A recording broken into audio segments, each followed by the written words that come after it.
Salve, salve, moçada! Nós vamos começar aqui a falar um pouquinho de tabela periódica, certo? Beleza, galera? Então, tabela periódica nada mais é que uma organização feita por vários cientistas, onde vários elementos químicos são colocados numa ordem.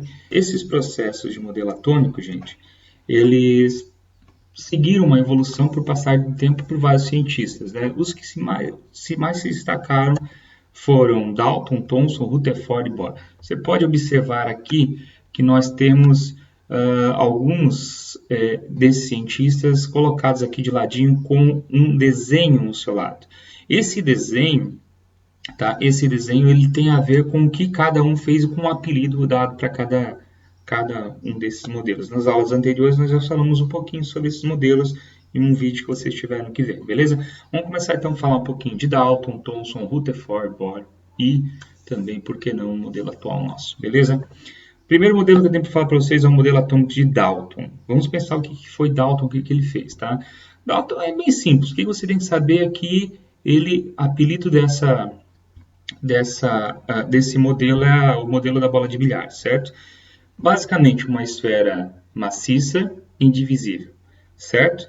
E vocês estão observando aqui que nós estamos falando que tem vários átomos e os átomos eram vistos sim dessa forma, eles eram duros, sem quebrar, e não tinha um jeito de fazer mais nada com ele.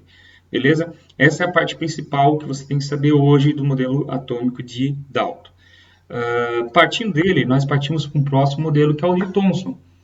Thomson tem uma coisinha bem legal. O que é essa coisinha legal? Se você observar ali, você vai conseguir ver que ao redor desse núcleo, ele não é mais liso como era o de Dalton.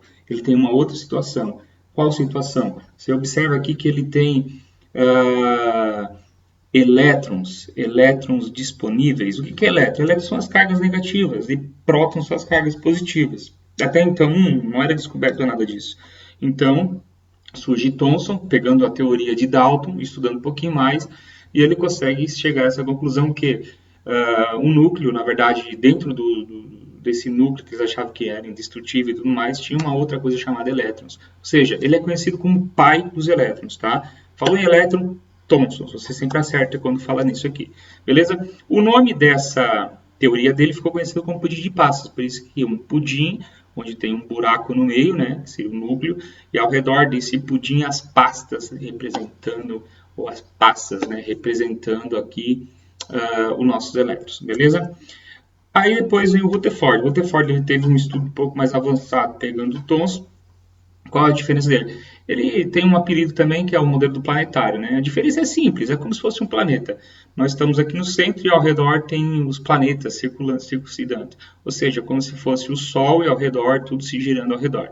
O que essas coisas que estão girando ao redor? Os elétrons. O que é o centro que estaria mais estático? Que na verdade depois descobriu que não está estático. É o núcleo, tá? E ao redor desses elétrons eram divididos por várias camadas, certo? Então, é isso que nós temos que pensar. Então, aqui nós temos agora, olhando nessa figurinha do lado, o núcleo no centro, e ao redor nós temos os elétrons girando, tá? E nesse núcleo ele está carregado de prótons e nêutrons. Nêutrons é uma carga nula, tá? Então, essa é a ideia que nós temos do Rutherford. O nosso próximo modelo é o modelo atômico de Bohr, tá? Bohr é o modelo mais atual. Ele foi até um estudioso aí que continuou os estudos de Rutherford e tudo mais. Bohr, ele segue-se a mesma ideia que no núcleo tem nêutrons e tem prótons, tá? E ao redor desses elétrons tem as camadas eletrônicas que são os elétrons. Só que o que ele inventou? O que ele falou a mais? Não, ele concluiu que esses elétrons eles podem sair de um núcleo, de um risquinho desse aqui circular para um outro. Então, nós temos as camadas K, L, M, N, O, P, Q, R, S, que são 8 camadas que nós vamos ver daqui a pouco, tá? De tabela periódica. Esses elétrons podem sair de uma camada para outra. Como assim, professor? Assim, imagina que esse elemento aqui tem um menos só aqui ao redor da última camada, certo? Quer dizer que se chegasse um outro elemento perto dele, esse elétron poderia sair daqui e ir para outra camada fazendo uma ligação química. Então aí a gente começou a descobrir a verdadeira história de como que os elementos eles se ligam um no outro, beleza? Aí nós temos os modelos atômicos. Mais para frente nós temos outros modelos. Com isso nós vamos falar um pouco de tabela periódica, tá? Na tabela periódica eu vou fazer ela em duas partes. A primeira parte agora, a segunda parte no próximo vídeo para vocês, beleza? Tabela periódica, vocês observam ela, que ela é classificada por grupos. Eu vou chamar de 4 grupos para vocês, tá? O primeiro grupo está aqui. É esse grupo aqui de amarelo. O segundo grupo é o grupo de rosa, aqui no meio. O terceiro grupo é esse grupo inteiro aqui, ó, tá? Esse grupo inteiro aqui. E o quarto grupo é esse grupo aqui de baixo. Então, vamos chamar de 4 grupos. O que você tem que saber na tabela periódica? Nós temos aqui uns números que vão de 1 a 18. E esses números de 1 a 18, nós vamos chamar de quê, gente? Tá? De família. Outro número que é esse que vai de 1 a 8. Aqui está 7, mas já existe na tabela periódica o oitavo, que tem um monte de elemento químico novo aqui. Esses elementos são chamados de períodos. Então, você vai saber que nós temos família na horizontal e período na vertical. Guarda isso, isso tem que saber, ok? A partir disso, nós conseguimos identificar os elementos químicos como? Através de algumas siglas que nós temos que ficar de olho e saber de qual é sorteado. Primeira sigla, vocês observam que tem zinco, tem ferro, tem um monte de elemento, né? Aqui o exemplo que eu dei é o ferro. Observa que para vocês vai aparecer sempre um númerozinho em cima e um númerozinho embaixo. Se não tiver uma legenda para dizer o que é cada coisa, você tem que identificar o seguinte. O número menor é sempre o número atômico. O número maior é a massa, que é a somatória de várias coisas. Beleza? Então, esses números que tem aqui no lado são tal de distribuição eletrônica, você não vê mais. Sempre tem uma sigla, começando por maiúsculo, seguida de uma letra minúscula. Se fosse duas letras maiúsculas aqui, seria 2 elementos químicos. Ok? Então, ó, zinco, maiúsculo, minúsculo, um elemento químico. Hidrogênio, é só um H maiúsculo, um elemento químico. Beleza? Por exemplo, ferro. Ferro é F e E, mas o flúor é só F. Então, não é um outro elemento químico, ok?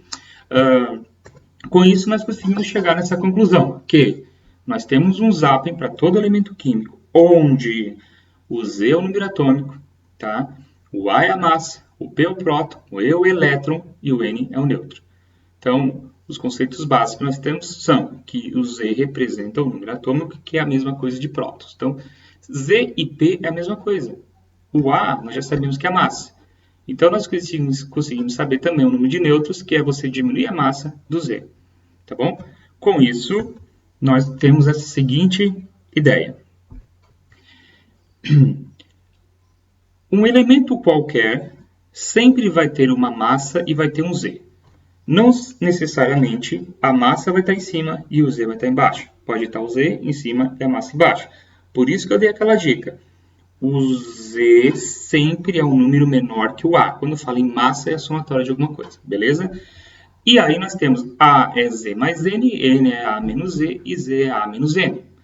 Na prática, nós temos essa ideia que eu tenho aqui do Zap. Então, o próximo vídeo que eu vou passar para vocês é explicando como se faz esse Z de uma forma bem simples e prática. E aí, deu certo? Deu para entender?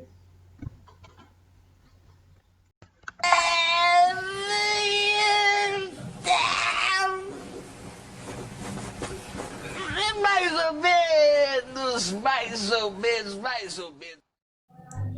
E aí, galerinha, beleza? Estamos aqui para dar um exemplo então de zapping para vocês. Então vamos lá. Nós vamos ter que pensar que nós vamos ter que fazer a classificação e utilização desse zapping. Para que a gente usa isso e como a gente usa isso? Vamos imaginar que nós temos aqui um elemento químico. O elemento químico B. B é bóron.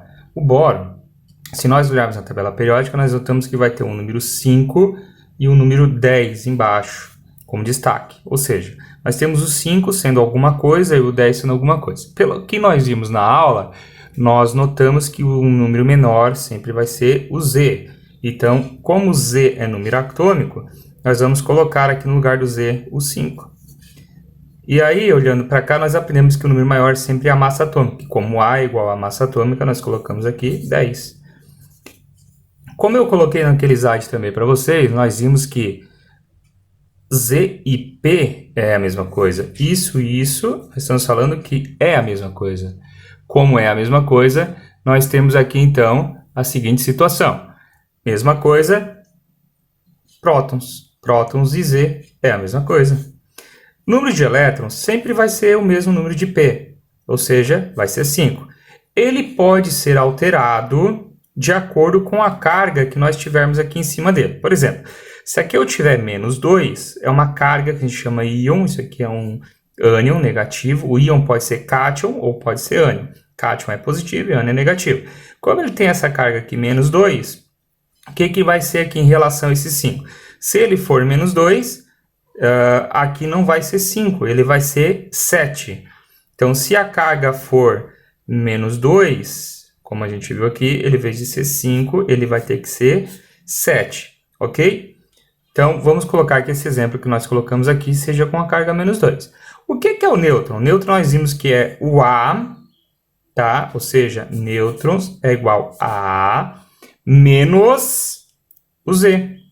Ou menos P, que é a mesma coisa, né? Então, nêutrons vai ser igual a 10 menos 5. Nêutrons vai ser igual a 5. Então, você pode notar aqui que nós temos simplesmente uma única coisa, tá? 5 e 5 são as mesmas coisas sempre, nunca vão mudar por nada. O A vai ser também a mesma situação. O elétrons menos 2, que é o 5 e o 7.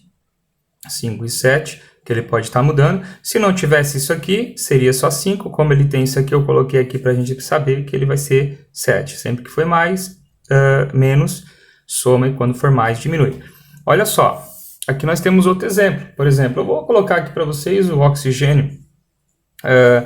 O oxigênio, ele é 8 e ele é 16. Sem carga nenhuma, como ficaria o zapping dele? Sem carga nenhuma, como ficaria o zapping dele? Ficaria como? Ficaria 8, ficaria 16, ficaria 8, porque é a mesma coisa lá de cima. Próton e elétrons, não tem carga menos nem mais, então é o mesmo 8. E nêutrons é 16 menos 8, que também ficaria 8. Ok? Um outro exemplo, para ficar um pouco mais legal, pode ser colocado aí, sei lá, como o cálcio, né? O cálcio, ele vai ter 20 e 40. Uma parada, vamos colocar aqui uma carga mais 2 para o cálcio, já que ele está na família dos alcalinos terrosos. Mais 2, nós temos o seguinte, nós temos o Z, que é 20, nós temos o A, que vai ser 40, nós temos o P, que vai ser 20, isso sempre vai ser igual. Nosso problema está no E. O que vai ser o E? O E vai ser 20 ou vai ser um número diferente de 20? Ou 22 ou 18. Qual dos dois eu escolho? Eu vou escolher o 18 porque a carga é positiva. Porque sempre que é positivo, diminui. E quando é negativo, soma-se. Então, o N vai ter que ser o quê? Vai ter que ser 40 menos 20. Ou seja, vai ser 20. Então, temos aqui as nossas paradinhas de cálculo de zap, beleza? Agora eu entendi! Agora eu saquei! Agora todas as peças se encaixaram! Não, sério? Olha.